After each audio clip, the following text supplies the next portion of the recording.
Assalamu alaikum. Welcome back to my channel Mosma Batul. My today's videos is specially for children who are specially school going or for teachers or parents who are facing the problems that how to train their children कि किस तरह से लिखना है, how to identify to write, how to identify the lines, how to identify the letters. तो ये video उन सब पेरेंट्स के लिए, उन सब टीचर्स के लिए हेल्पफुल होगी. So let's start. Basically, I'm going to explain understanding of grass letters, root letters and sky letters in this video. By the end of this video, all of your children will be able to understand the difference among three types of letters: grass letter, root letters and sky letters.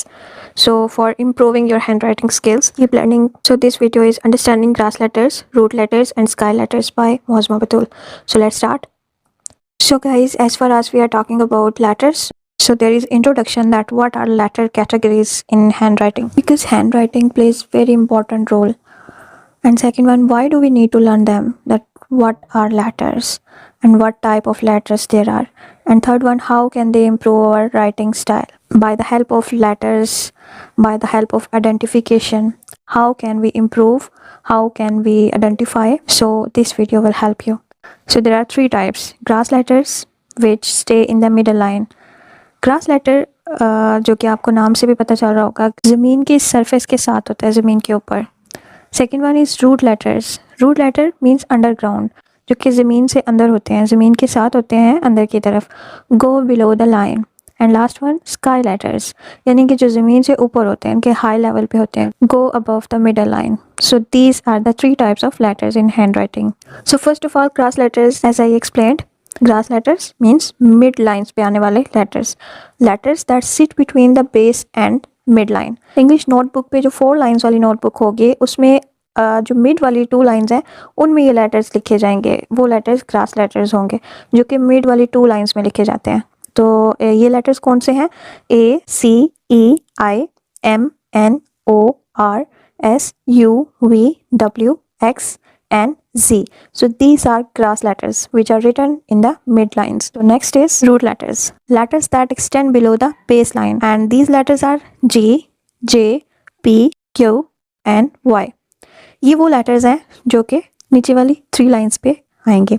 तो ये वो letters हैं जो कि below level पे लिखे जाएंगे. सो इसलिए इनको रूट लेटर्स कहा जाता है. Last type of letter is sky letters, जो कि हाई लेवल पे हैं. Sky symbolizes the height. Height के बारे में हमें बता रहा है कि वो लेटर्स जो कि जो सबसे हाई लेवल है लाइंस का, वहाँ पे लिखे जा रहे हैं, तो वो स्काई लेटर्स होंगे. For example B, T, F, H, K, L and T. These are the letters which are called sky letters, which are written on the above 3 lines. So why are these important? Means why are these important to understand or identify कि which type of letter these are.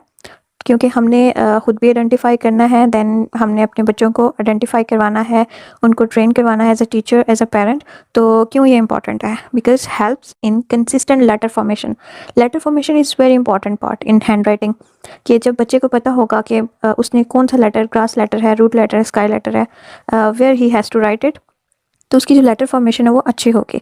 अगर उसका root letter है और वो उसको grass letter की जगह लिख रहा है या स्काई लेटर की जगह लिख रहा है, तो उसकी लेटर फॉर्मेशन ख़राब होगी, उसकी हैंड राइटिंग इफेक्ट होगी, और at the end of the day उसकी हैंड राइटिंग जब इफेक्ट होगी तो उसकी प्रेजेंटेशन ख़राब होगी, जिसकी वजह से जैसे जैसे डे बाई डे उसकी जो ग्रोथ होगी, उसके साथ साथ जो कॉम्प्लिकेशन है वो बढ़ती जाएंगी. तो इसलिए लेटर फॉर्मेशन पर हेल्प करेगी ये अंडरस्टैंडिंग और ये identification. Next is improves readability and presentation. As I told you कि प्रेजेंटेशन अच्छी होती है, उसकी लेटर फॉर्मेशन है वो प्रॉपर होगी, अच्छे तरीके से लिखा होगा, उसकी प्रेजेंटेशन अच्छी होगी, तो रीडेबिलिटी अच्छी होगी. And last one is supports neat and structured hand writing. So basically the main purpose of hand writing should be neat and structured. उसको नीट होना चाहिए, स्ट्रक्चर्ड होना चाहिए और फुल फॉर्मेशन के साथ होना चाहिए, अच्छी प्रेजेंटेशन के साथ होना चाहिए. तो ये जो लेटर आइडेंटिफिकेशन है, that which kind of letter is it, तो वो उसको स्ट्रक्चर प्रोवाइड करेगा, नीटनेस देगा. तो इसलिए ये बहुत इंपॉर्टेंट है दैट वी शुड अंडरस्टैंड कि हमने कौन से लेटर को कहाँ पे लिखना है. Practice tips for children: use lined paper for guidance. Lined paper means English notebook paper which has 4 lines. Yes, this paper. Practice with tracing worksheets. Tracing worksheets which have dots, उन worksheet पे practice letter formation को improve करती है. Focus on letter height and spacing.